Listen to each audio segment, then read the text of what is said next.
الحمد للہ وکفی والصلاة والسلام علی عباده الذین اصطفى خصوصا علی افضلهم وخاتم النبیین محمد الامین وعلی آلہ وصحبہ اجمعین اما بعد فاعوذ باللہ من الشیطان الرجیم بسم اللہ الرحمن الرحیم سبح للہ ما فی السماوات والارض وهو العزیز الحکیم له ملک السماوات والارض یحیی ویمیت وهو على كل شیء قدیر هو الاول والآخر والظاہر والباطن وهو بكل شیء علیم هو الذی خلق السماوات والارض في 6 ایام ثم استوى على العرش يعلم ما يلج في الأرض وما يخرج منها وما ينزل من السماء وما يعرج فيها وهو معكم أينما كنتم والله بما تعملون بصير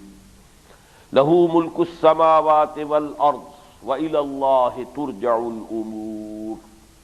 يولج الليل في النهار ويولج النهار في الليل وهو عليم بذات الصدور صدق اللہ العظیم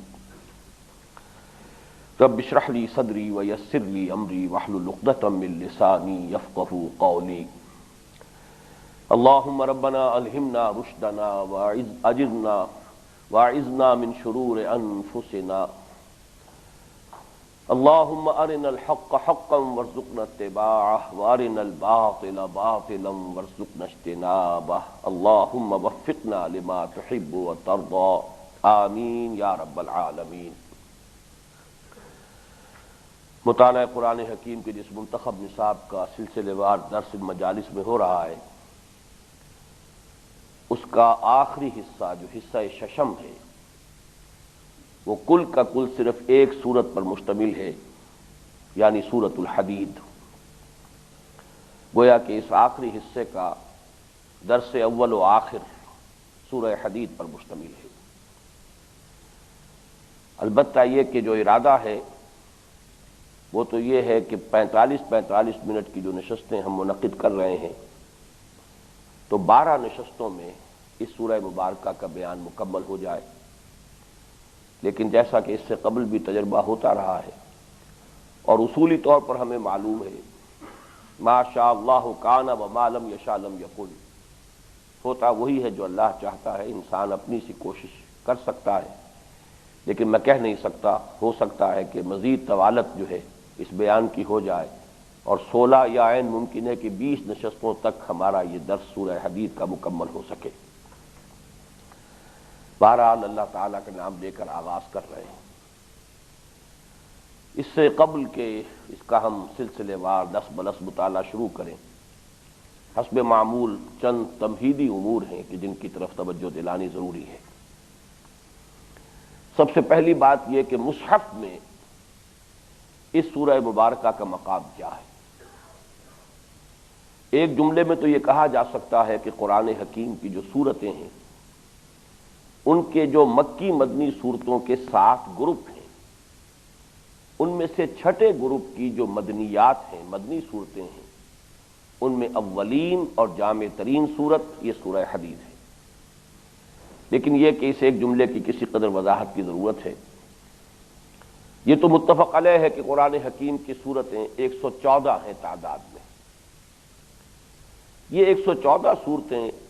2 طرح کی گروپس میں قرآن مجید میں پائی جاتی ہیں۔ ایک گروپنگ تو وہ ہے کہ جو قدیم ہے، دور نبوی سے دور صحابہ سے یہ گروپس جو ہیں ان کا ذکر موجود ہے۔ انہیں منزلیں بھی کہا جاتا ہے، احزاب بھی کہا جاتا ہے۔ یہ 7 منزلیں ہیں، 7 احزاب۔ ایک اور گروپنگ ہے قرآن حکیم کی صورتوں کی جن کی طرف توجہ وہ زیادہ عرصہ نہیں ہوا ہے، حال ہی میں منعقد ہوئی ہے، اور وہ یہ کہ مکی اور مدنی صورتوں کے بھی کچھ 7 گروپ ہیں قرآن مجید میں۔ یہ تو سب کو معلوم ہے کہ ایسا نہیں ہے کہ قرآن حکیم میں پہلے تمام مکی صورتیں آ گئی ہوں پھر تمام مدنی صورتیں آ گئی ہوں، یا اگر کوئی حکمت اس میں تھی کہ پہلے مدنی صورتیں لائی جائیں تو پہلے تمام مدنی صورتوں کو جمع کر دیا گیا ہوتا اور پھر تمام مکی صورتوں کو جمع کر دیا ہوتا۔ اگرچہ بعض اعتبارات سے یہ ترتیب تو نظر آتی ہے کہ جو طویل صورتیں ہیں وہ پہلے ہیں اور چھوٹی صورتیں جو ہیں وہ بعد میں ہیں، لیکن اس میں بھی کوئی قاعدہ کلیہ نہیں ہے، بلکہ اس میں بھی آپ کو مختلف جگہوں پر فرق و تفاوت نظر آ جائے گا۔ تو اب یہ جو مختلف جو گروپس بنتے ہیں مکی اور مدنی صورتوں کے، ان پر بھی جب غور کیا گیا تو معلوم ہوا کہ یہ بھی 7 ہی گروپ ہیں، گویا ایک 7 منزلیں یا 7 حزب ہیں۔ وہ ایک اعتبار سے حجم کے اعتبار سے ان کو تقسیم کیا گیا ہے پورے قرآن حکیم کو، کہ جو شخص ہر ہفتے میں ختم قرآن کر لینا چاہتا ہو، ایک تلاوت قرآن حکیم کی، ایک دورہ اس تلاوت کا ایک ہفتے میں مکمل کر لینا چاہے، جس کی ترغیب بھی تھی دور صحابہ میں، اور بہت سے صحابہ کے بارے میں معلوم ہے کہ اس کا التزام کرتے تھے، تو سہولت رہے کہ ہر روز ایک حزب یا ایک منزل جو ہے اس کی تلاوت اگر ہو گئی ہے تو ایک ہفتے میں قرآن مجید ختم ہو جائے گا۔ اس میں سورتوں کو پورا شامل کیا گیا ہے، تو اس لیے بالکل مساوی تو نہیں ہے حجم میں، کوئی 5.25 سورت کی پہلی منزل جو ہے 5.25 پاروں کی ہے، کوئی 3.25 پاروں پر مشتمل ہوگی، اکثر و بیشتر 4 کے آس پاس، اس لیے کہ 30 پاروں کو اگر برابر 7 حصوں میں تقسیم کرتے تو 4.5 یا 4.25 کے قریب جو ہے پارہ بنتا ہے ہر حزب کا، ہر منزل کا۔ لیکن سورتوں کی فصیلیں چونکہ نہیں توڑی گئیں لہذا ذرا فرق و تفاوت ہے۔ البتہ ایک حسن اس میں ہے، چونکہ یہ دور نبوی سے معاملہ چلا آ رہا ہے، اور دور نبوی میں ہمیں یہ معلوم ہوتا ہے کہ سورتوں کو ایک وحدت کی حیثیت سے برقرار رکھنے کی طرف بڑی توجہ تھی، سورتوں کا توڑنا پسندیدہ نہیں تھا۔ یہ جو پاروں کی شکل میں قرآن مجید ہے، 30 پارے جنہیں کہتے ہیں، 30 پارے 30 ٹکڑے، یہ دور صحابہ کی شے نہیں ہے، یہ بات کی چیز ہے۔ یہ جبکہ مسلمانوں میں وہ جو بھی ذوق و شوق تھا تلاوت کا کم ہو گیا، اور مسلمانوں نے اب اس بات کی کوئی بڑی بات سمجھا کہ ہر مہینے ایک اگر قرآن مجید ختم کر لیں تب بھی بڑی بات ہے، تب یہ 30 پارے تقسیم کیے گئے ہیں، اور اس میں ظاہر بات ہے کہ پھر چونکہ یہ بات کا کام ہے وہ حسن برقرار نہیں رہ سکا، اس میں سورتوں کی فصیلیں ٹوٹ گئی ہیں۔ ایسا بھی ہے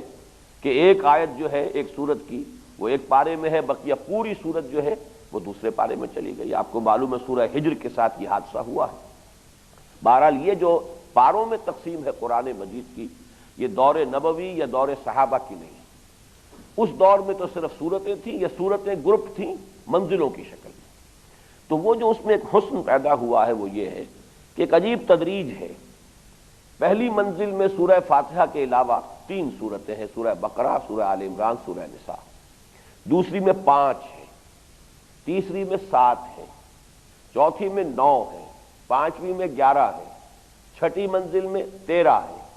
یہ گویا کہ تدریج کے ساتھ جو ہے وہ چل رہا ہے، 3 5 7 9 11 13، اور اس کے بعد اس کو حزب مفصل کہا جاتا ہے۔ آخری حزب جو ہے سورہ قاف سے شروع ہو کر اور سورۃ الناس تک، اس میں 65 صورتیں ہیں، وہ چھوٹی چھوٹی صورتیں جو آخری پارے کی ہیں، 37 صورتیں تو صرف ایک پارے میں موجود ہیں۔ تو یہ تو ہے گروپس، لیکن یہ جو مکی مدنی صورتوں کے گروپس ہیں وہ تو تھے اصل میں حزب، یا جن کو ہم منزلیں کہتے ہیں۔ جہاں تک یہ مکی مدنی صورتوں کے گروپوں کا تعلق ہے، اب اس میں یہ ہے کہ ہر گروپ میں پہلے ایک یا ایک سے زائد مکی صورتیں، اس کے بعد ایک یا ایک سے زائد مدنی صورتیں، اس کے بعد پھر کچھ مکی صورتیں، پھر مدنی صورتیں، پھر مکی صورتیں، پھر مدنی صورتیں۔ یہ 7 گروپ بنتے ہیں، اور ان کے اندر ایک معنوی ربط موجود ہے کہ ہر گروپ کا ایک عمود ہے، ایک مرکزی مضمون ہے، اور جیسے ہم کہتے ہیں کہ تصویر کے 2 رخ ہوتے ہیں، تو اس مضمون کا، اس عمود کا ایک رخ جو ہے اس گروپ کی مکی صورتوں میں آ جائے گا، تصویر کا دوسرا رخ جو ہے اسی گروپ کی مدنی صورتوں میں آ جائے گا۔ اس اعتبار سے یہ 7 گروپ مکمل ہوتے ہیں۔ ان میں ظاہر بات ہے پھر فرق و تفاوت بھی بہت ہے۔ مثلا تیسرا گروپ جو اس کا بنتا ہے وہ 7 پاروں پر مشتمل ہے، سورہ یونس سے شروع ہو کر اور سورہ مومنون تک یہ چلی گئی ہیں، مسلسل 14 صورتیں ہیں غالباً، یہ مکیات ہیں۔ پھر ایک صورت آتی ہے مدنی، اور وہ سورہ نور ہے، تقریباً 7 پاروں پر مشتمل، جبکہ سب سے چھوٹا گروپ جو ہے وہ آخری ہے، جس میں کہ آخری 2 پارے ہیں صرف، تو اس میں فرق و تفاوت کافی ہے، اس لیے کہ یہاں پر اصل میں حجم پیش نظر نہیں تھا، بلکہ مکی اور مدنی صورتوں کی گروپنگ کو پیش نظر رکھا گیا ہے۔ ان میں سے دوسرا گروپ اور جو آخر سے دوسرا ہے یعنی چھٹا گروپ، یہ بڑے متوازن ہیں حجم کے اعتبار سے۔ دوسرے گروپ میں 2 مکی صورتیں ہیں، سورہ انعام، سورہ اعراف، 2 ہی مدنی صورتیں ہیں، سورہ انفال اور سورہ توبہ، اور تقریباً ہم وزن سا ہے۔ اسی طریقے سے جو چھٹا گروپ ہے اس میں اگرچہ فرق تو ہے تعداد کا، لیکن تقریباً برابر برابر، اس لیے کہ 7 صورتیں ہیں سورہ قاف سے لے کر سورہ واقعہ تک، اور یہ تقریباً 1 پارہ ہے، اور پھر 10 صورتیں ہیں سورہ حدید سے شروع ہو کر سورہ تحریم تک، یہ تقریباً 1.25 پارہ ہے۔ تو یہ شروع سے بھی دوسرا اور آخر سے بھی دوسرا، یعنی دوسرا اور چھٹا گروپ جو ہے وہ اس اعتبار سے متوازن ہے۔ ان میں سے یہ چھٹا گروپ، اور ایک پوائنٹ اور نوٹ کر لیجئے کہ یہ جو منزلیں اور حزب ہیں ان کی اپنی تقسیم چل رہی ہے، اور جو یہ مکی اور مدنی صورتوں کے گروپنگ ہے اس کی اپنی تقسیم ہے۔ 2 پوائنٹس پر آ کر یہ دونوں تقسیمیں ایک دوسرے سے متحد بھی ہو جاتی ہیں۔ دوسرا گروپ بھی ختم ہوتا ہے سورہ توبہ پر، اور دوسری منزل بھی ختم ہو جاتی ہے سورہ توبہ پر، تو گویا کہ سورہ یونس سے تیسرا گروپ بھی شروع ہوتا ہے، تیسری منزل بھی شروع ہوتی ہے۔ یہاں پر یہ دونوں جو تقسیمیں ہیں یہ متحد ہو گئی۔ آخر میں بھی سورہ قاف سے آخری منزل بھی شروع ہوتی ہے، اور سورہ قاف سے چھٹا گروپ بھی شروع ہوتا ہے۔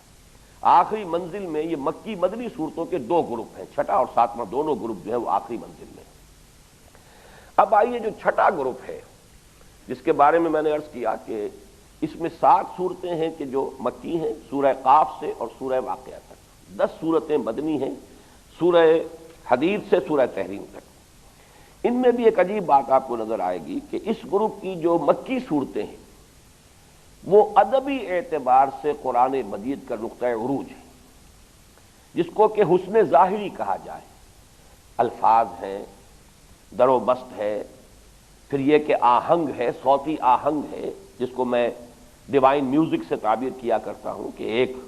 ملکوتی غنا جو ہے قرآن مجید میں ہے۔ تو سورہ قاف سے پھر سورہ زاریات ہے، چھوٹی چھوٹی آیتیں ہیں، ان میں ایک ردم ہے، فلو ہے، بڑی روانی ہے۔ پھر ان میں جن کو ہم شعروں کے حساب سے کہتے ہیں کہ وہ جو آخری لفظ جو آتا ہے اس کے حوالے سے، لیکن یہ کہ یہاں ہم اس کو کہیں گے کہ جو فواصل ہیں آیتوں کے ان میں بھی بڑا آہنگ ہے، صوتی آہنگ موجود ہے۔ تو اس طریقے سے یہ سورہ قاف، سورہ زاریات، سورہ طور، سورۃ النجم، سورۃ القمر، سورۃ الرحمن، سورۃ الواقعہ، یہ ادبی اعتبار سے اور فصاحت و بلاغت اور صنعت لفظی کے اعتبار سے اور صوتی آہنگ کے اعتبار سے قرآن مجید کا حسین ترین حصہ ہے۔ اور اسی کے ضمن میں پھر حضور کی وہ حدیث بھی موجود ہے، اسی میں سورہ رحمان ہے جس کے بارے میں حضور نے فرمایا سورۃ الرحمن عروس القرآن۔ سورہ رحمان جو ہے یہ قرآن مجید کی دلہن ہے، جیسے دلہن کو سجایا جاتا ہے، اسے گہنے پہنائے جاتے ہیں، اس کے لیے لباس اچھا ہے، بالکل اسی طریقے کا بناؤ سنگھار جو ہے اللہ تعالیٰ نے اپنی قرآن حکیم کی صورتوں میں سے وہ سورۃ الرحمان کا کیا ہے۔ اسی طرح یہ جو 10 صورتیں جو مدنی ہیں یہ بھی ایک اعتبار سے قرآن حکیم کا اہم ترین حصہ ہے۔ معنوی اعتبار سے میں سمجھتا ہوں کہ قرآن مجید کا کلائمیکس جو ہے وہ یہ 10 صورتیں ہیں سورہ حدید سے شروع ہو کر اور سورہ تحریم تک۔ اب میں چاہتا ہوں کہ ان گروپ پر جو ہے ہم اپنا فوکس کریں، ان 10 صورتوں پر جو مدنیات ہیں۔ سورہ حدید اس کی پہلی صورت ہے، سورہ تحریم اس کی آخری صورت ہے۔ اس کے اندر چند اس کے مشترک خواص ہیں ان 10 صورتوں کے مابین، ان کو ذرا ایک ایک کر کے نوٹ کر دیجئے۔ سب سے پہلی بات یہ ہے کہ ان سب کا زمانہ نزول مدنی دور کا نصف آخر یا نصف ثانی ہے۔ صرف ایک ایکسیپشن ہے، سورۃ الحشر، یہ سن 2 یا 3 ہی میں نازل ہوئی ہے، لیکن یہ کہ باقی تمام صورتیں جو ہیں، اور جیسا کہ آپ کو معلوم ہے ایکسیپشنز پروو دی رول، کوئی قاعدہ کلیہ ہو تو کہیں اگر ایکسیپشن ہے تو ایکسیپشن سے تو قاعدہ کلیہ جو ہے اور تقویت پاتا ہے۔ تو یہ جو ہے نصف آخر جو ہے، باقی تمام صورتوں کے بارے میں کسی شک و شبے کی گنجائش نہیں ہے کہ یہ سن 5 ہجری کے بعد کا زمانہ نزول ہے ان تمام صورتوں کا۔ دوسری قدر مشترک یہ ہے کہ ان صورتوں میں خطاب کا رخ کلیتاً مسلمانوں کی طرف ہے۔ یہاں کافروں سے، مشرکوں سے کوئی خطاب نہیں، اہل کتاب سے کوئی خطاب نہیں۔ اہل کتاب کا تذکرہ آتا ہے صرف بطور نشان عبرت کہ مسلمانوں آج تم جس مقام پر کھڑے ہوئے ہو، تم سے پہلے ایک اور امت تھی جو اسی مقام پر فائز تھی۔ سنتے ہیں اگلے زمانے میں کوئی میر بھی تھا، جیسا کہ میں نے اس زمانے میں خاص طور پر اسے زیادہ واضح کیا ہے کہ ہم تو شاید یہ سمجھتے ہیں کہ بس ہم ہی ایک امت ہے، امت مسلمہ۔ ابھی تو سابقہ امت مسلمہ کے بھی باقیات موجود ہیں، اگرچہ وہ معزول شدہ امت ہے، مغضوب علیہم امت ہے، لیکن ہے تو سابقہ امت مسلمہ۔ اور شان تو اس کی یہ رہی ہے کہ 2000 برس تک اس کا وہی مقام تھا کہ جو مقام آج امت محمد صلی اللہ علیہ وسلم کو حاصل ہے۔ وہ امت جس کے بارے میں 2 مرتبہ تو بعین ہی یہ الفاظ آئے ہیں، یا بنی اسرائیل اذکروا نعمتی التی انعمت علیکم وانی فضلتکم علی العالمین، اے بنی اسرائیل ذرا یاد کرو میرے اس انعام کو جو میں نے تم پر فرمایا، میں نے تمہیں تمام جہان والوں پر فضیلت دی۔ یہ امت کے جس میں 1400 برس تک نبوت کا تار ٹوٹا ہی نہیں، آغاز ہو رہا ہے تو 2 نبی موجود ہیں، حضرت موسیٰ اور حضرت ہارون، یہاں سے امت کے طور پر بنی اسرائیل کی تاریخ شروع ہوئی ہے، جبکہ انہیں تورات عطا کر دی گئی۔ اور پھر جب یہ تار متسلسل کے ساتھ چل رہا ہے، جیسے کہ وہ حدیث جو ہے اس زمانے میں تو بہت بیان ہوئی ہے کہ حضور نے فرمایا کانت بنو اسرائیل تسوسہم الانبیاء کلما ہلک نبی خلفہ نبی، بنی اسرائیل کا تو سارا انتظام، سیاست، ساری جو بھی ان کی انتظامی ذمہ داریاں تھیں وہ انبیاء کے ہاتھوں سر انجام پاتی تھی۔ جب بھی کسی نبی کا انتقال ہوتا تھا اس کا جانشین نبی ہوتا تھا، جس کی سب سے نمایاں مثال جو ہے حضرت داؤد کے بعد حضرت سلیمان، وہ بادشاہ بھی ہیں نبی بھی ہیں، پھر حضرت سلیمان بھی بادشاہ بھی ہیں نبی بھی ہیں، خلیفہ ہیں نبی ہیں، وہ بھی خلیفہ ہیں نبی ہیں۔ بہرحال یہ امت مسلمہ جو ہے یہ ہے در حقیقت کہ جو یوں سمجھیے کہ آج ہمارے لیے ایک نشان عبرت ہے کہ ہم سے پہلے یہ تھے اس مقام پر فائز، پھر ان کا وہ حشر ہوا ہے کہ ضربت علیہم الذلۃ والمسکنۃ وباؤوا بغضب من اللہ، ان کے اوپر ذلت اور مسکنت تھوپ دی گئی، عذاب الہی کے سخت کوڑے ان کی پیٹھوں پر برسے۔ اور حضور نے یہ خبر دی تھی لَيَأْتِيَنَّ عَلَىٰ أُمَّتِي مَا أَتَىٰ عَلَىٰ بَنِي إِسْرَائِيلَ حَزْوَ النَّعْلِ بِالنَّعْلِ، میری امت پر بھی وہ تمام حالات وارد ہو کر رہیں گے جو بنی اسرائیل پر ہوئے تھے، بالکل ایسے جیسے ایک جوتی دوسری جوتی سے مشابہ ہوتی ہے۔ یہ ترمذی شریف کی روایت ہے حضرت عبداللہ بن عمرو بن العاص رضی اللہ تعالی عنہما۔ بہرحال ان صورتوں میں جیسا کہ میں نے عرض کیا، نمبر 1 یہ سب کے سب مدنی دور کے نصف ثانی میں، نصف آخر میں نازل ہوئی، ایک استثناء سورۃ الحشر ہے۔ نمبر 2 ان میں خطاب صرف مسلمانوں سے ہے بحیثیت امت مسلمہ، اہل کتاب کا ریفرنس ہے بطور نشان عبرت کہ دیکھو انہوں نے بھی یہ طرز عمل اختیار کیا تھا اور اس کی انہیں یہ سزا ملی، انہوں نے بھی یہی یا تو عقیدے کی گمراہی یا عمل کی یا اخلاقی گمراہی اختیار کی تھی جس کی بنا پر وہ اس مقام سے معزول ہو گئے، مبادا تم بھی انہی راستوں پر چلو۔ اس حوالے سے ریفرنس ہے، ان کا ذکر موجود ہے، خطاب نہیں۔ تیسری بات یہ کہ جو قدر مشترک کے اعتبار سے اہم ترین ہے وہ یہ ہے کہ ان صورتوں میں ایسے محسوس ہو رہا ہے کہ جیسے مسلمانوں سے خطاب ہو رہا ہے، اس اعتبار سے کہ گویا ان کے جوش ایمان میں، جوش جہاد میں، ذوق انفاق میں، شوق شہادت میں کچھ اضمحلال پیدا ہو گیا اور اس اضمحلال پر گرفت کی جا رہی ہے۔ تمہیں کیا ہو گیا ہے؟ اسی سورہ حدید میں ہم دیکھیں گے 2 آیتیں ہیں، ما لکم لا تؤمنون باللہ، کیا ہو گیا تمہیں، تم اللہ پر ایمان کیوں نہیں رکھتے، اللہ پر تمہارا اعتماد، تمہارا توکل، تمہارا بھروسہ کیوں نہیں قائم ہوتا، ما لکم الا تنفقوا فی سبیل اللہ، تمہیں کیا ہو گیا ہے، کیوں نہیں خرچ کرتے اللہ کی راہ میں؟ کیونکہ اس گروپ کی صورتیں جو ہیں ہم پہلے پڑھ بھی چکے ہیں، جیسے کہ سورہ صف میں، جیسے کہ دوسری ہی آیت اس کی تھی یا ایھا الذین آمنوا لم تقولون ما لا تفعلون، اہل ایمان کیوں کہتے ہو جو کرتے نہیں، کبر مقتا عند اللہ ان تقولوا ما لا تفعلون، اللہ کے تو غضب کو بھڑکانے والی ہے یہ شے کہ تم کہو جو کرتے نہیں۔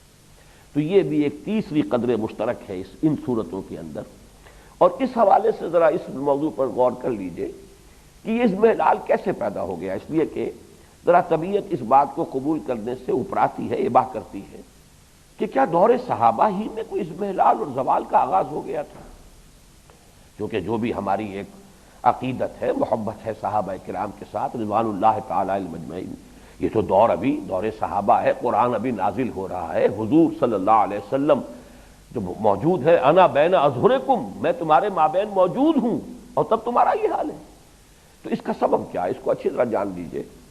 کہ کہ ایک تو یہ زوال کسی درجے میں فطری اور طبعی بھی تھا، اور اس کی طرف اشارہ کرتا ہے ایک واقعہ جو امام رازی نے اپنی تفسیر میں نقل کیا ہے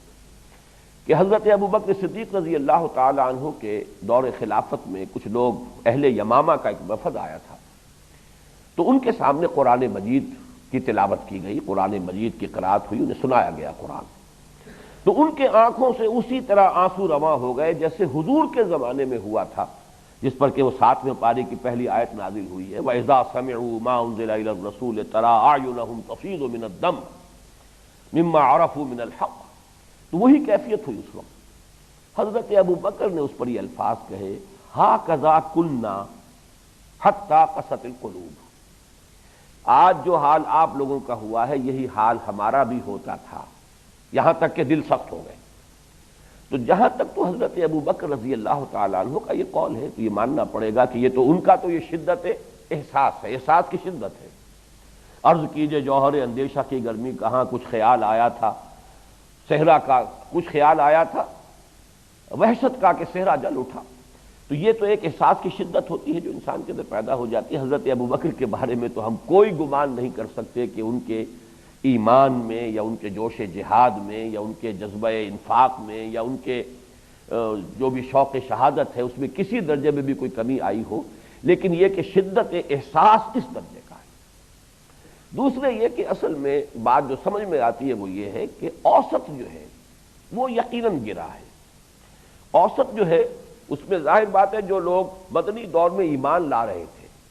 ایک تو وہ جماعت تھی صحابہ کرام کی کہ جو مکے میں ایمان لائے اور بڑی سخت آزمائشوں کی بھٹیوں میں سے گزرے، پختہ ہوتے چلے گئے، بالکل یوں سمجھیے کہ زر خالص بن کر جو ہے کندن بن کر ان بھٹیوں سے نکلے ہیں، ان کا ایمان ایک وہ ایمان تھا جو لوگ اب مدنی دور میں ایمان لا رہے ہیں۔ فوری طور پر کوئی آزمائش نہیں، کوئی مصیبت نہیں،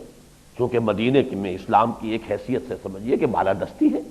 حضور صلی اللہ علیہ وسلم کو وہاں پر جو ہے ایک حیثیت ہے اور آپ کا ایک مقام ہے، جو بھی کہا جا سکتا ہے دارالاسلام کی حیثیت جو ہے مدینہ منورہ کو حاصل ہو چکی ہے۔ تو یہاں ایمان لانے میں فوری طور پر کوئی اندیشہ، کوئی خطرہ، کوئی آزمائش شدید جو ہے وہ پیش نہیں آتی تھی، لہذا اب جو لوگ ایمان لا رہے تھے ان کے ایمان کی کیفیت بہرحال وہ نہیں تھی کہ جو ان سابقون الاولون کی تھی کہ جو مکہ مکرمہ میں ایمان لائے تھے۔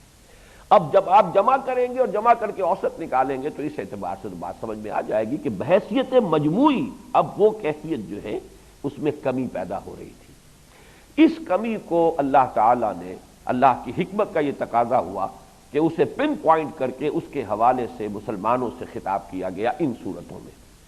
اس پہلو سے غور کیجئے کہ ہمارے لیے گویا کہ قرآن حکیم کا اسی بنا پر سب سے زیادہ قیمتی حصہ یہی ہے، اس لیے کہ وہاں تو ابھی کچھ اوسط ہی گرا تھا، یا ابھی کچھ حضرات کے اندر جو ہے وہ صرف شدت احساس کا معاملہ تھا۔ یہاں تو ہمارا جو حال ہے وہ تو ظاہر بات ہے کہ وہ ایمان حقیقی شاذ ہی کسی کو نصیب ہے، ایک موروثی عقیدہ ہے، مسلمانوں کے گھر میں پیدا ہونے کی بنا پر ہم مسلمان ہیں، وہ ایمان حقیقی جو ہے وہ تو ڈھونڈ اب اس کو چراغ رخ زیبا لے کر، وہ تو شاذ ہی کہیں ہوگا الا ماشاءاللہ۔ اس حوالے سے ہمارے لیے سب سے قیمتی حصہ قرآن مجید کا یہی بن گیا ہے۔ اسی حوالے سے جو یہ ہمارا منتخب نصاب ہے، چونکہ اس میں جو قرآن مجید کے حصے شامل کیے گئے ہیں آیات یا صورتیں، وہ اسی لیے کہ مسلمانوں کے سامنے ایک تو یہ بات آئے کہ دین کا جامع تصور ان پر واضح ہو جائے۔ دین مذہب کی بجائے دین ہے، پوری زندگی کا احاطہ کرتا ہے، پھر یہ چاہتا ہے اپنا غلبہ، پورے انسانی جو نظام زندگی ہے اس پر اپنا تسلط چاہتا ہے، اقتدار چاہتا ہے، استیلا چاہتا ہے۔ اور دوسرے یہ کہ یہ فرائض دینی کا تصور واضح ہو جائے کہ ایمان حقیقی کا تقاضا یہ ہے کہ بندہ مومن غلبہ دین کے لیے تن من دھن وقف کرے، جد و جہد کرے، جان اور مال کی بازی لگائے۔ اگر یہ نہیں کرتا ہے تو در حقیقت پھر وہ صادق الایمان نہیں ہے اس معنی میں، اگر اس نے باطل کے ساتھ مفاہمت کر لی، اگر ریکنسائل کر لیا ہے نظام باطل کے ساتھ، نظام باطل کے تحت پھلنے پھولنے اور پھیلنے کی کوشش کر رہا ہے، تو معلوم ہوا کہ پھر وہ ایمان حقیقی سے محروم ہے۔ تو چونکہ یہی اصل میں مرکزی نقطہ اس منتخب نصاب کا یہی وجہ ہے کہ ان 10 صورتوں میں سے 6 صورتیں ہمارے اس منتخب نصاب میں شامل ہیں۔ سورہ تغابن کا ہم مطالعہ کر چکے ہیں، وہ ایمانیات کی بحث میں شامل تھی۔ پھر سورہ تحریم کا ہم مطالعہ کر چکے ہیں، وہ مسلمانوں کی آئلی زندگی سے متعلق تھی۔ پھر سورہ صف کا ہم مطالعہ کر چکے ہیں، حضور صلی اللہ علیہ وسلم کا مقصد بعثت غلبہ دین ہے اور مسلمانوں کو للکارا گیا، یا ایھا الذین آمنوا هل ادلکم علی تجارۃ تنجیکم من عذاب الیم تؤمنون باللہ ورسولہ وتجاہدون فی سبیل اللہ باموالکم وانفسکم۔ پھر سورہ جمعہ کا ہم مطالعہ کر چکے کہ حضور صلی اللہ علیہ وسلم نے جو انقلابی جد و جہد فرمائی، اس میں جو میدان جو مین پاور آپ نے حاصل کی ہے،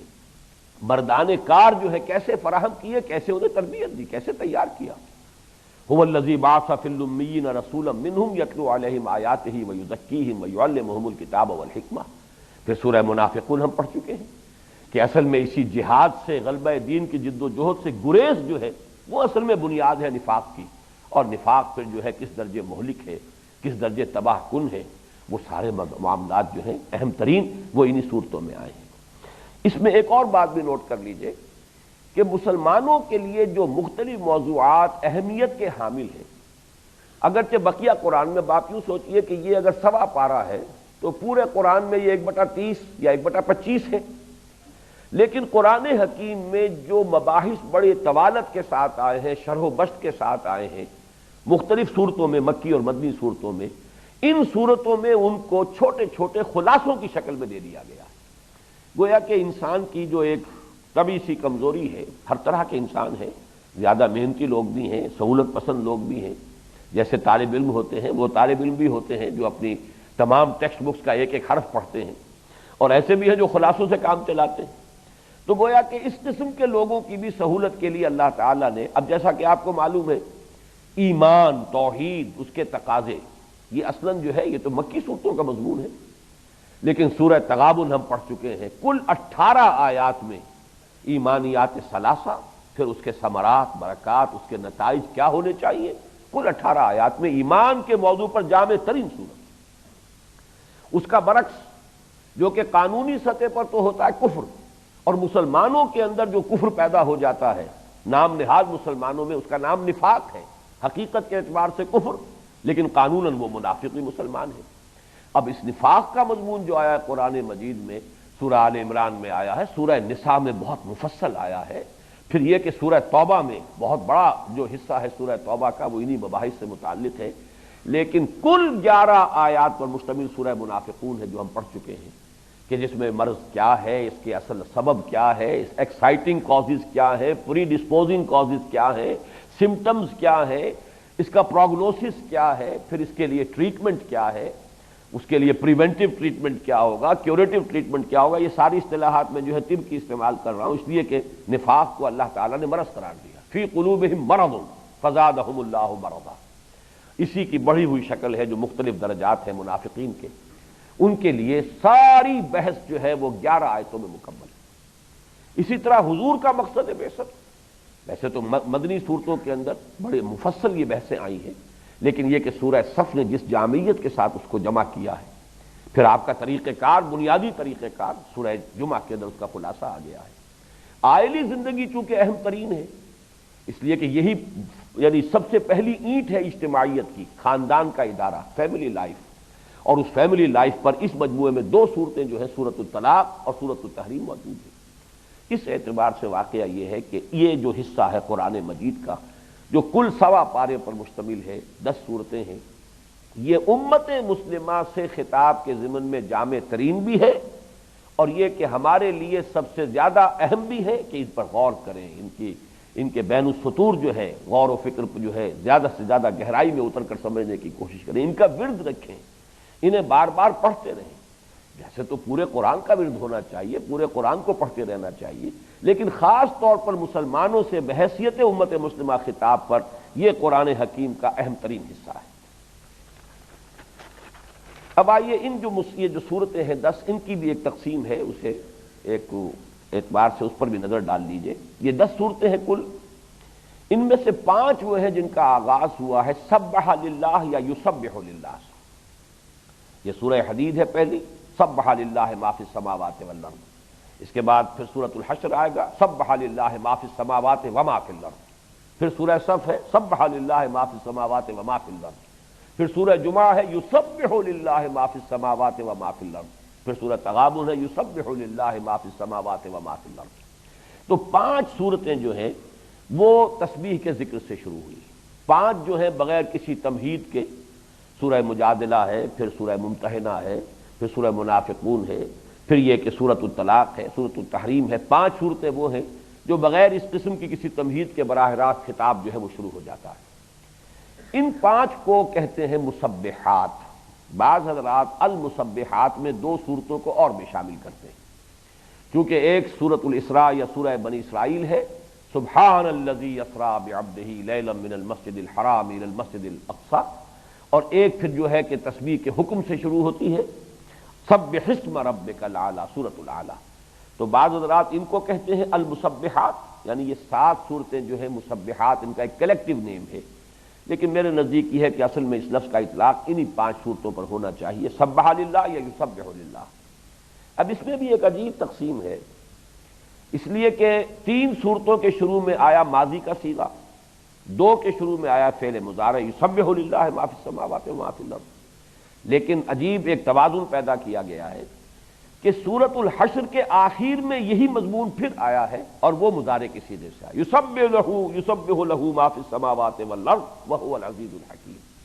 گویا کہ 3 ہی مرتبہ اس میں تسبیح کا صیغہ جو ہے ماضی میں آیا، 3 ہی مرتبہ وہ مضارع کی شکل میں آیا۔ ایک اور مزید تقسیم ہے، ایک مرتبہ ماضی کا اور مضارع کا صیغہ آیا ہے بغیر ما فی الارض کے الفاظ کو دہرا کر، سبح للہ ما فی السماوات والارض، یسبح لہ ما فی السماوات والارض، ایک مرتبہ، اور 2 مرتبہ آیا ہے سبح للہ ما فی السماوات وما فی الارض،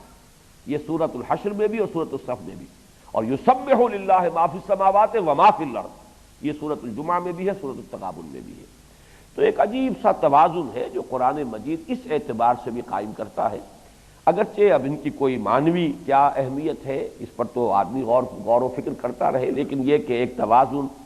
ایک عددی اعتبار سے بھی کوئی توازن کا شکل کا معاملہ جو ہے قرآن مجید میں جہاں بھی پایا جاتا ہے، کم سے کم مشاہدے کی حد تک اور اس کے حوالے سے ذہن میں ان حقائق کو مستحضر رکھنے کی حد تک یہ چیزیں مفید ہیں۔ آخری بات یہ کہ ان سب میں سورۃ الحدید جو ہے سب سے زیادہ جامع بھی ہے، پورے 10 صورتوں میں بھی، اور خاص طور پر مسبحات میں ام المسبحات اس کو قرار دیا جائے گا۔ سب سے طویل بھی یہی ہے، 4 رکوعوں پر مشتمل ہے، 29 آیات ہیں، 2 صورتیں جو ہے پھر 3 رکوعوں پر ہیں، سورہ مجادلہ اور سورۃ الحشر، باقی 7 صورتیں 2 رکوعوں پر مشتمل ہیں۔ تو طویل ترین بھی اس اعتبار سے یہ ہے، جامع ترین بھی یہ ہے، اور ام المسبحات یہ تو پھر میں بعد میں جب ہم اس کا سلسلے وار مطالعہ کریں گے تو بتاتا چلوں گا کہ یہ مضمون جو یہاں آیا ہے 3 آیات میں، پوری صورت آگے آپ کو اسی مجموعے میں اس کی شرح پر مل جائے گی۔ نفاق کا مضمون 3 آیات میں اس صورت میں ملے گا، سورہ منافقون میں پھر اس کی مزید تشریح مل جائے گی۔ انبیاء کرام کا مقصد بعثت بحیثیت مجموعی قاعدہ کلیہ کے طور پر ایک آیت میں، آیت نمبر 25 میں آئے گا، اسی پر در حقیقت پوری سورہ صف آپ کو ملے گی حضور صلی اللہ علیہ وسلم کی بعثت کے حوالے سے بالخصوص۔ اسی طریقے سے اس کے شروع میں ذات و صفات باری تعالیٰ کا جو بیان آیا ہے، آپ اس کو دیکھیں گے، پھر دوبارہ وہ آپ کو سورہ تغابن کے شروع میں ملے گا۔ اس طریقے سے ایک جو اسی سورہ حدید میں مضمون آیا ہے، قیامت میں حشر کا نقشہ کھینچا گیا ہے کہ وہاں منافقوں کو اور اہل ایمان کو علیحدہ علیحدہ کرنے کے لیے اہل ایمان کو ایک نور عطا کیا جائے گا، اس کا ذکر سورہ حدید میں بھی ہے، پھر سورہ تحریم میں بھی آخر میں موجود ہے۔ تو یہ سورہ مبارکہ جو ہے اس اعتبار سے اولاً تو جیسا کہ میں نے عرض کیا پورے قرآن میں یہ جو 10 صورتیں ہیں یہ اہم ترین ہیں امت مسلمہ سے خطاب کے اعتبار سے، پھر ان میں جامع ترین جو ہے یہ سورۃ الحدید ہے۔ اس سورہ مبارکہ کے جو مضامین کا تجزیہ ہے وہ بھی میں اس وقت، اس لیے کہ اصل میں تو آئے گا یہ سلسلے وار جب ہم پڑھیں گے، لیکن شروع میں صرف اس کی طرف اشارہ کر رہا ہوں۔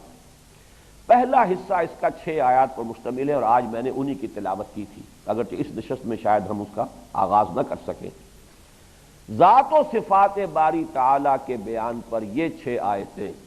میں آج کی تاریخ میں بھی عرض کر رہا ہوں کہ میرے علم کی حد تک قرآن حکیم کا جامع ترین مقام، اور یہی اصل علم ہے جس کو کہا جائے گا العلم، اس لیے کہ دین کی جڑ بنیاد ایمان، اور ہم حقیقت ایمان پر بڑی مفصل بحثیں کر چکے ہیں۔ ایمان اگرچہ ایمانیات متعدد ہیں، اللہ پر ایمان، آخرت پر ایمان، رسالت پر ایمان، کتابوں پر ایمان، فرشتوں پر ایمان، لیکن اصل ایمان ایمان باللہ ہے. اسی لیے ایمان مجمل میں آمنت باللہ کما ہوا باسمائہ وصفاتہ وقبلت جمیع احکامہ اقرار باللسان وتصدیق بالقلب. مجملاً ایمان نام ہے ایمان باللہ کا. اور ایمان باللہ کا خلاصہ کیا ہے؟ معرفت الہی، اللہ کی معرفت. اس کی معرفت ذات و صفات کے حوالے سے ہوگی، اور ذات و صفات باری تعالی کا بیان جامعیت کے اعتبار سے. اور نمبر دو، اعلیٰ ترین جو فہم و شعور کی سطح ہو سکتی ہے، ہائیسٹ لیول آف کانشسنس، اس پر ذات و صفات باری تعالی کا بیان ان 6 آیات میں ہے جو سورہ حدید کے شروع میں واقع ہوئی. کچھ اس کی جھلک پھر آپ کو سورہ تغابن میں بھی ملتی ہے، کچھ اس کی جھلک پھر مکی صورتوں میں سے سورہ شورا میں ہے. لیکن یہ ہے کہ جامع ترین اور بلند ترین بحث یہ ان 6 آیتوں میں. اس کے بعد دوسرا حصہ اس کا جو ہے وہ 5 آیات پر مشتمل ہے، آیت نمبر 7 سے آیت نمبر 11 تک. اس میں بھی جامعیت کی انتہا ہے کہ کل تقاضے دین کے صرف 2 الفاظ کے حوالے سے آ گئے، آمنوا باللہ ورسولہ وانفقوا مما جعلکم مستخلفین فیہ. ایمان، انفاق. اگر یہ تقاضے پورے کرتے ہو تو تمہارے لیے اجر کبیر ہے، اجر عظیم. نہیں کرتے ہو تو پھر ملامت ہے اور زجر ہے، اور وہ ڈانٹ اور ڈپٹ کا انداز ہے جس کا میں پہلے اشارہ کر چکا ہوں، جس کی جانب ما لکم لا تؤمنون باللہ والرسول یدعوکم لتؤمنوا بربکم. کیا ہو گیا تمہیں؟ ایمان کیوں نہیں رکھتے؟ کیوں تمہارا اعتماد اور توکل اللہ کی ذات پر قائم نہیں؟ وما لکم الا تنفقوا فی سبیل اللہ. کیا ہو گیا تمہیں؟ کیوں نہیں خرچ کرتے؟ کیوں نہیں کھپاتے؟ کیوں نہیں لگاتے؟ یہ دوسرا حصہ ہے. پھر یہ کہ تیسرے حصے میں میدان حشر میں جو تقسیم ہو جائے گی، جنہوں نے بھی اس معاملے میں گریز کی راہ اختیار کی تھی وہ ہے کہ جو منافق قرار پائیں گے. تو جیسے کہ دودھ کا دودھ اور پانی کا پانی علیحدہ کر دیا جاتا ہے، میدان حشر میں ایک خاص مرحلہ ایسا ہے کہ جس میں مومنین صادقین مسلمانوں میں تقسیم ہوگی. ایک ہے تقسیم مسلمان اور کافر، ایک ہے مسلمانوں میں پھر تفریق کہ کون مومن صادق ہیں کسی بھی درجے میں، چاہے ایمان جو ہے کم ہے لیکن ہے کسی درجے میں ایمان دلوں میں. نور ہلکا مل جائے گا اگر تھوڑا ایمان ہے، لیکن اگر بہت اللہ تعالیٰ نے گہرا ایمان اور یقین دیا ہے تو پھر وہ نور بھی، جیسا کہ میں بعد میں عرض کروں گا، حضور نے خبر دی ہے کہ اتنا فرق و تفاوت ہوگا، کسی کو اتنا نور ملے گا کہ جیسے اس کی روشنی مدینے سے سگڑا تک پہنچ جائے، اور کسی کو اتنا نور ملے گا کہ جس سے صرف اس کے قدموں کے آگے روشنی ہو جائے. جس کی سادہ سی مثال ٹارچ جیسے ہوتی ہے، چھوٹی سی ٹارچ ہے، وہ بھی بہت بڑی بات ہوتی ہے. اندھیری رات ہو اور کسی پگڈنڈی پر چل رہے ہو آپ، تو جس کے ہاتھ میں ٹارچ ہے وہ بھی بہت بڑی نعمت ہے اس کے ہاتھ میں. باقی یہ کہ اگر کسی کو وہ نور ملا ہو جو ظاہر بات ہے کہ حضرت ابو بکر صدیق کو ملے گا رضی اللہ تعالی عنہ، یا یہ کہ پھر انبیاء کرام کو ملے گا، ان کے نور کا جو ظہور ہوگا تو فرق و تفاوت ہوگا. لیکن جس کے دل میں بھی کچھ بھی ایمان ہے وہ ایک طرف، اور جو ایمان سے بالکل خالی ہے منافق وہ دوسری طرف. اور پھر اسی ضمن میں نفاق کی حقیقت کیا ہے، نفاق کے مختلف مراحل کیا ہے، کیسے یہ مرض آگے بڑھتا ہے، جامع ترین مقام یہ ان چند آیات میں آ جائے گا. اس کے بعد یوں سمجھیے کہ اب جب یہ کیفیت بیان ہوئی تو چوتھے حصے میں آیات جو ہے 4 ہے 16 تا 19. اس میں یہ کہ اصلاح کی ترغیب دی ہے، حوصلہ افزائی کی. گھبراؤ نہیں، اگر تم اپنے باطن میں جھانکو اور محسوس کرو کہ وہ ایمان حقیقی تو نصیب نہیں ہے تو بھی گھبراؤ نہیں. ابھی مہلت ہے، ابھی کمر ہمت کسو، اصلاح کرو، ایمان کے حصول کی کوشش کرو. اس کے لیے راستہ بھی بتا دیا گیا، اور اس کے لیے لفظ نوٹ کر لیجئے، ان چند آیات میں سلوک قرآنی جامعیت کے ساتھ آ گیا ہے. پھر 5واں حصہ ہے، وہ بھی 5 آیات پر مشتمل ہے، 20 تا 24. اس میں حیات دنیاوی حیات اخروی کا تقابل آیا ہے. اب بڑی پیاری تمثیل کے ذریعے سے انسانی زندگی کے جو مختلف مراحل ہیں، بچپن ہے، پھر اس کے بعد ذرا نوجوانی کا دور ہے، پھر جوانی کا دور ہے، پھر ادھیڑ عمر ہے، پھر بڑھاپا ہے، بڑی خوبصورت تمثیل کے ساتھ کہ ہر انسان کو بہرحال ان مراحل سے گزر کر اور قبر میں جا اترنا ہے. لا محالہ یہ زندگی تو بہرحال ختم ہو جائے گی ان مراحل سے گزر کر. ایک ابدی زندگی ہے آخرت کی، جس میں 2 انجاموں میں سے کسی ایک انجام سے انسان کو دوچار ہونا ہے. وہ اس پہلو سے حیات دنیاوی حیات اخروی کا تقابل، اور پھر یہ کہ حیات دنیاوی میں انسان کو جو کچھ مصائب ناگوار حالات سے سابقہ پیش آتا ہے اس کی اصل حقیقت کھول کر دکھائی گئی.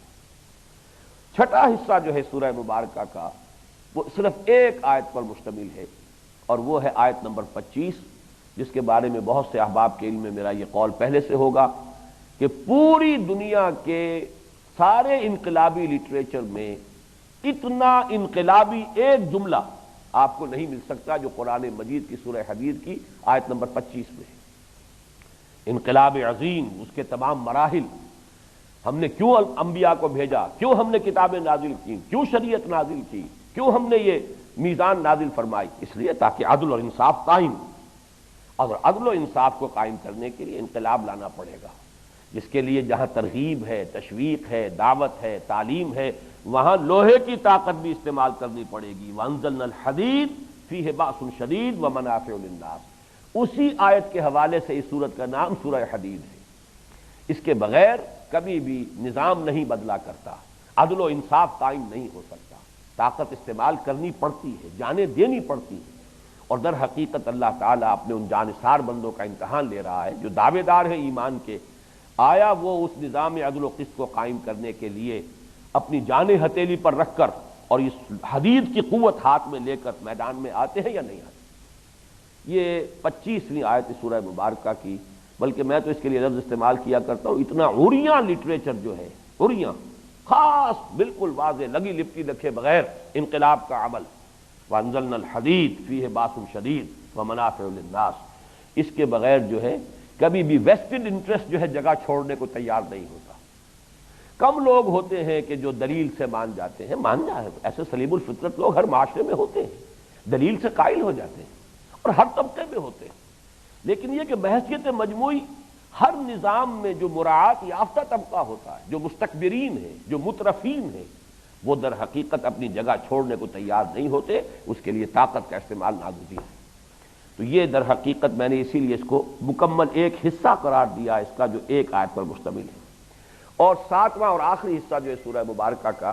اس میں پھر جو اس کا اینٹی کلائمیکس ہے، جہاد اور قتال اور انقلاب،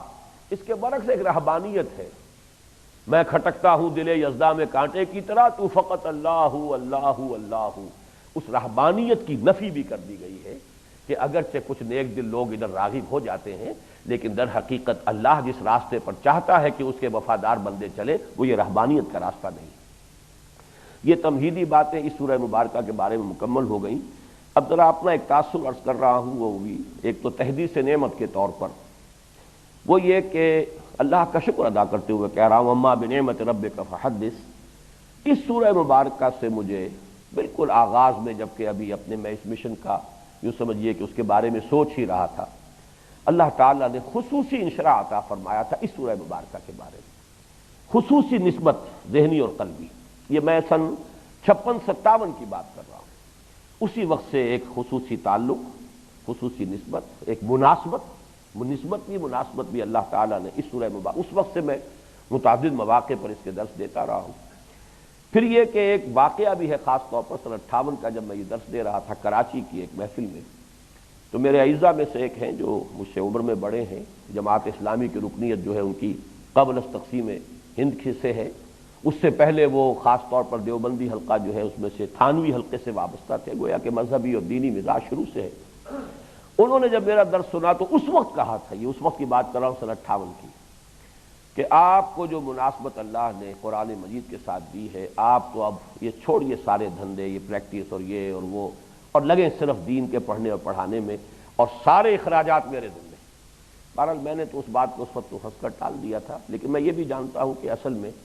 جو بھی کچھ قرآن مجید کی نعمت انسان کو ملتی ہے وہ محض پڑھنے پڑھانے سے نہیں ملتی۔ اس کے لیے تو اصل میں انسان کو جو کچھ اللہ نے تھوڑی بہت سمجھ دے دی ہو، اس پر وہ عمل کر رہا ہو، تو پھر اس پر کچھ اور دروازے کھلتے ہیں، کچھ اور جو ہے پہلو منکشف ہوتے ہیں۔ پھر آدمی جب اس پر اضافہ کرتا ہے اپنے عمل میں، تو پھر اور چیزیں جو ہے وہ سامنے آتی ہیں، یہ درجہ بدرجہ انکشاف ہوتا ہے۔ اور یہ جو ہے کوئی ایک شخص جیسے کہ مولانا مودودی نے بڑا پیارا جملہ لکھا ہے تفہیم القرآن کے مقدمے میں، قرآن مجید ایسی کتاب نہیں ہے جسے کوئی شخص اپنی لائبریری میں آرام کرسی پر بیٹھ کر، اور لغت کی کتابیں بھی ہوں، ریفرنس بکس بھی ہوں، ان کے حوالے سے وہ قرآن کو سمجھ لے۔ قرآن اپنے آپ کو ریویل کرتا ہی نہیں اس طور سے، وہ تو جس جد و جہد میں چاہتا ہے کہ آپ مبتلا ہو جائیں، لگ جائیں، اس میں آپ بالفعل لگ جائیے۔ اور پھر یہ کہ ساتھ بیان بھی کرتے رہیے، اس کا درس بھی دیتے رہیے، تو رفتہ رفتہ اس میں جو ہے مضامین آتے ہیں غیب سے، یہ مضامین خیال میں غالب سریر خامہ نوائے سروش ہے، تو واقعہ یہ ہے کہ پھر چیزیں کھلتی چلی جاتی ہیں۔ تو میں اللہ کا شکر ادا کرتا ہوں، اور ساتھ ہی آخری بات اس وقت عرض کر رہا ہوں، ایک چھوٹی سی بات اور بھی، کہ کبھی اگر دل میں خیال آیا ہے کہ اللہ توفیق دے تو میں کوئی تفسیر لکھوں تو صرف اس سورہ مبارکہ کی، ورنہ مجھ سے بہت کہا گیا جیسا کہ میں نے بارہا عرض کیا ہے کہ تم تفسیر لکھو، لیکن میں نے کہا میرا یہ مقام ہی نہیں ہے، آج بھی میں یہ سمجھتا ہوں میرا یہ مقام نہیں ہے۔ البتہ یہ کہ اس سورہ مبارکہ کے بارے میں ایک چھپی ہوئی قلب کی آرزو ہے کہ کبھی اللہ موقع دے دے اس کے لیے، تو میں اس سورہ مبارکہ کے مضامین کو جو بھی کچھ مجھ پر اس کا پہلو جو ہے، جو بھی اس کے مختلف غوامض جو ہے منکشف ہوئے ہیں، انہیں قلم بند کر دوں۔ آپ بھی دعا کریں کہ اللہ تعالیٰ اس کی مجھے توفیق عطا فرمائے۔ آخری بات یہ کہ مجھے اب اس سورہ مبارکہ کے درس کے آغاز کے موقع پر ایک خوف بھی محسوس ہو رہا ہے، اور یہ خوف دو اعتبارات سے، ایک تو طوالت کا خوف ہے کہ بات ہو سکتا ہے کہ بہت بڑھتی چلی جائے۔ میں کوشش کروں گا حتی الامکان کہ وہ بات جو ہے وہ ایک حد تک رہے، اور کوشش میری یہی ہوگی کہ 12 نشستوں میں اس کی تکمیل ہو جائے، لیکن میں اس کا یقین نہیں رکھتا، اللہ تعالیٰ جو چاہے گا وہی ہوگا۔ ایک یہ بھی ہے کہ اس کی عظمت کا رعب بھی ہے، خاص طور پر پہلا حصہ جو ہے اس کو بیان کرنا جو ہے واقعتاً آسان کام نہیں۔ آپ دعا فرمائیں کہ اللہ تعالیٰ انشراح عطا فرمائے۔ رب اشرح لی صدری ویسر لی امری واحلل عقدۃ من لسانی یفقہوا قولی۔ اقول قولی ھذا واستغفر اللہ لی ولکم ولسائر المسلمین والمسلمات۔